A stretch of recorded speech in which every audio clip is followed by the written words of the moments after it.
বন্দিরা ধরে সন্ধ্যার তান, মন্ত্রণা সভা হলো সমাধান। দাড়ি ফুকারিয়া বলে,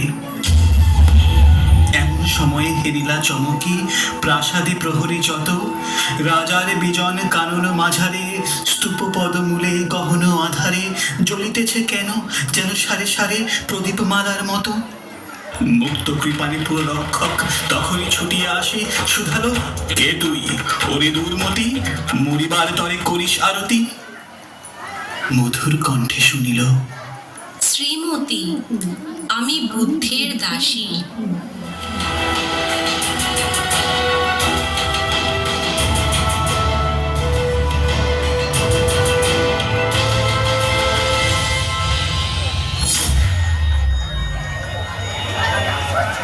সেদিন শুভ্র পাষাণ ফলকে পড়িল রক্ত লিখা, সেদিন শারদ স্বচ্ছ নিশীথে প্রাসাদ কাননে নীরবে নিভৃতে, স্তূপ পদমূলে নিবিল চকিতে শেষ আরতির শিখা শিখা।